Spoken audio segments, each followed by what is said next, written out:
ಭಾರತೀಯ ಜನತಾ ಪಕ್ಷದ ರಾಜ್ಯಾಧ್ಯಕ್ಷರಾದಂತಹ ವಿಜಯೇಂದ್ರ ಅವರು ನೀಡಿದ ಗಡುವಿಗೆ ಈ ಸರ್ಕಾರ ನಡುಗಿದೆ. ಶ್ರೀಕಾಂತ್ ಪೂಜಾರಿ ಅವರನ್ನು ತಕ್ಷಣಕ್ಕೆ ಬಿಡುಗಡೆ ಮಾಡಬೇಕು, ಇಲ್ಲದಿದ್ದಲ್ಲಿ ಇಡೀ ರಾಜ್ಯದಲ್ಲಿ ಹೋರಾಟವನ್ನು ಹಮ್ಮಿಕೊಳ್ತೇವೆ ಅಂತ ಹೇಳಿ ರಾಜ್ಯಾಧ್ಯಕ್ಷರಾದಂತಹ ವಿಜಯೇಂದ್ರ ಅವರು 48 ಗಂಟೆಗಳ ಗಡುವನ್ನು ನೀಡಿದ್ರು ಈ ಸರ್ಕಾರಕ್ಕೆ. ರಾಜ್ಯಾಧ್ಯಕ್ಷರು ನೀಡಿದಂತಹ ಗಡುವಿಗೆ ಹೆದರಿದಂತಹ ಈ ಸರ್ಕಾರ ಅವರನ್ನು ಬಿಡುಗಡೆ ಮಾಡೋದಕ್ಕೆ ಏನೆಲ್ಲ ಪ್ರಯತ್ನವನ್ನು ಮಾಡಬೇಕು ಆ ಪ್ರಯತ್ನ ಮಾಡಿದೆ.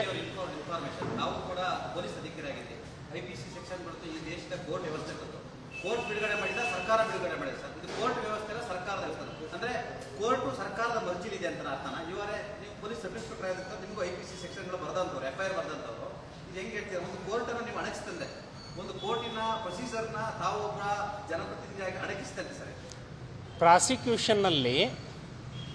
Prosecution is the part of government. ಅದನ್ನ ಬುಕ್ ಮಾಡಿ ಸರ್ಕಾರ ಬಿಡುಗಡೆ ಮಾಡಿದಂತ ಈ ವರ್ಡ್ ಬಳಸಿ ಸರ್, ನಾವು ಹಾಕ್ತೀವಿ. ಕೋರ್ಟ್ ಅನ್ನ ಸರ್ಕಾರ ಮುದ್ದೆ ಇಟ್ಕೊಂಡು ಬುಕ್ ಮಾಡ್ಕೊಂಡು ಶ್ರೀಕಾಂತ್ ಪೂಜಾರಿನ ಭಯಭೀತಿ ಬಿಡಿಸಿದ ಅಂತ ಹೇಳಿ ನಾವು ಯಾಕಂತ ಹೇಳಿದ್ರೆ ಸುಮ್ಮನೆ ಹೇಳಿಕೆ ಕೊಡಬಾರ್ದು. ಇವರೇ ಪೊಲೀಸ್ ಅದಕ್ಕೆ ಉತ್ತರ ಕೇಳಿ, ತಾಳ್ಮೆ ಬೇಕಲ್ಲ ನಿಮಗೆ. ಕೇಳಿ ಸರ್, ಸುಮ್ಮನೆ ತಪ್ಪು ಮಾಹಿತಿ ನಾವು ಬಕರಗಳಲ್ಲ, ಅಲ್ಲ ತಪ್ಪು ಮಾಹಿತಿ ಹೇಳೋದನ್ನ ಕೇಳಿಸ್ಕೊಂಡು ಹಾಕ್ತೀವಿ ಅಂತ ರಾಂಗ್ ಇನ್ಫಾರ್ಮೇಶನ್ ಕೊಡ್ಬಾರ್ದು. ಮಾತಾಡಬಹುದಾ? ಪ್ರಾಸಿಕ್ಯೂಷನ್ ಅಲ್ಲಿ ಅಬ್ಜೆಕ್ಷನ್ ಹಾಕುವಂಥದ್ದು ಸರ್, ನೀವು ಕ್ವಶನ್ ಕೇಳಿದ್ರೆ ನೀವು ಮಾತಾಡ್ಬೋದು. ನಿಮ್ಮ ಪ್ರಶ್ನೆಗೆ ಉತ್ತರ ಮತ್ತೆ ಕ್ಲಾರಿಫಿಕೇಶನ್ ಕೇಳ್ಬೋದಾ? ನಿಮ್ಮ ಪ್ರಶ್ನೆ ನನಗೆ ಅರ್ಥ ಆಯಿತು. ಹಾಂ, ಈಗ ಮತ್ತೆ ಅದನ್ನೇ ಹೇಳ್ತೀನಿ. ರಾಜ್ಯಾಧ್ಯಕ್ಷರು ನೀಡಿದ ಗಡುವಿಗೆ ಸರ್ಕಾರ ಹೆದರಿದೆ ಅಂತ. ಯಾಕೆ ಅಂದರೆ ಬಿಡುಗಡೆ ಮಾಡಲಿಕ್ಕೆ ಪ್ರಾಸಿಕ್ಯೂಷನ್ ಡಿಪಾರ್ಟ್ಮೆಂಟ್ ಅಬ್ಜೆಕ್ಷನ್ ಹಾಕಬೇಕು. ಪ್ರಾಸಿಕ್ಯೂಷನ್ ಡಿಪಾರ್ಟ್ಮೆಂಟ್ ಅಬ್ಜೆಕ್ಷನ್ ಹಾಕಿದ ಮೇಲೆ ಲೀಗಲ್ ಪ್ರೊಸೀಜರ್ ಆಗಿ ರಿಲೀಸ್ ಆಗುವಂಥದ್ದಾಗತ್ತೆ.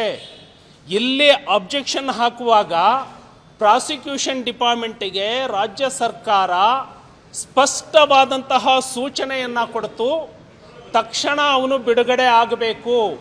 ಹಾಗಾಗಿ ನೀವು ಸ್ಟ್ರಾಂಗ್ ಅಬ್ಜೆಕ್ಷನ್ ಹಾಕತಕ್ಕದ್ದಲ್ಲ. ನಾನು ಡಿಪಾರ್ಟ್ಮೆಂಟಲ್ಲಿದ್ದು, ಅದಕ್ಕಾಗಿ ಇದನ್ನು ಹೇಳಿದೆ. ನನ್ನ ಬ್ಯಾಚ್ಮೇಟ್ಗಳು ಅಲ್ಲಿ ಪೊಲೀಸ್ ಆಫೀಸರ್ಸ್ ಇದ್ದಾರೆ. ಅಪ್ಡೇಟ್ ಏನೇನು ಆಗ್ತಾ ಇದೆ ಅಂತ ಹೇಳಿ ನಾನು ತಿಳ್ಕೊಳ್ತಾ ಇದ್ದೆ.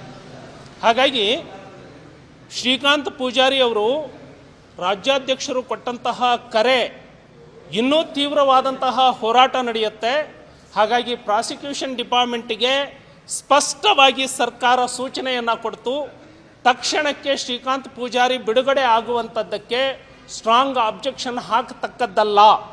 ಹಾಗಾಗಿ ವಿಜಯೇಂದ್ರ ಅವರ ಕೊಟ್ಟಂತಹ ಗಡುವಿಗೆ ಈ ಸರ್ಕಾರ ನಡುಗಿದೆ. ಮತ್ತೇನಾರ ಇದ್ದರೆ ಕೇಳ್ಬೋದು. ಹಾಂ,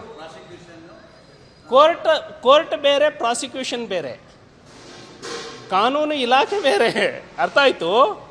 prosecution comes under government. Judiciary is not prosecution. Prosecution is different from judiciary. ಅರ್ಥ ಆಯಿತು? ಕೋರ್ಟಿಗೆ ಬೇಲ್ ಕೊಡೋದಕ್ಕೆ ಕಾನೂನು ಇಲಾಖೆ ಪ್ರಾಸಿಕ್ಯೂಷನ್ ಅಬ್ಜೆಕ್ಷನನ್ನು ಪ್ಲೇಸ್ ಮಾಡುತ್ತೆ, ಪ್ರೊಸೀಜರ್ ಇರುತ್ತೆ. ಅಬ್ಜೆಕ್ಷನ್ ಪ್ಲೇಸ್ ಮಾಡುವಾಗ ಇವ್ರನ್ನ ಬಿಡುಗಡೆ ಮಾಡಬಾರ್ದು, ನಮ್ಮ ಅಭ್ಯಂತರ ಇದೆ ಅಂತ ಹೇಳಿ ಅಬ್ಜೆಕ್ಷನ್ ಹಾಕುವಂಥದ್ದು ಬೇರೆ. ಬಿಡುಗಡೆ ಮಾಡೋದ್ರಿಂದ ಕಾನೂನು ಸುವ್ಯವಸ್ಥೆಗೆ ಏನೂ ಧಕ್ಕೆ ಆಗೋದಿಲ್ಲ ಅಂತ ಹೇಳಿ ಅಬ್ಜೆಕ್ಷನ್ ಹಾಕೋದು ಬೇರೆ. ಹಾಗಾಗಿ ಪ್ರಾಸಿಕ್ಯೂಷನ್ಗೆ ಈ ಸರ್ಕಾರ ಸ್ಪಷ್ಟವಾದಂತಹ ಸೂಚನೆ ಕೊಡ್ತು. ಇದಕ್ಕೆ ಈ ಸರ್ಕಾರವನ್ನು ಎಚ್ಚರಿಸಿದ್ದು ನಮ್ಮ ರಾಜ್ಯಾಧ್ಯಕ್ಷರ ಗುಡುಗು. ಅನುಕ್ಷಣದ ಸುದ್ದಿಗಳಿಗಾಗಿ ವಿಸ್ತಾರ ನ್ಯೂಸ್ ಯೂಟ್ಯೂಬ್ ಚಾನೆಲ್ ಸಬ್ಸ್ಕ್ರೈಬ್ ಮಾಡಿ. ಹೊಸ ಸುದ್ದಿಗಳ ನೋಟಿಫಿಕೇಶನ್ಗಾಗಿ ಬೆಲ್ ಐಕಾನ್ ಕ್ಲಿಕ್ ಮಾಡಿ.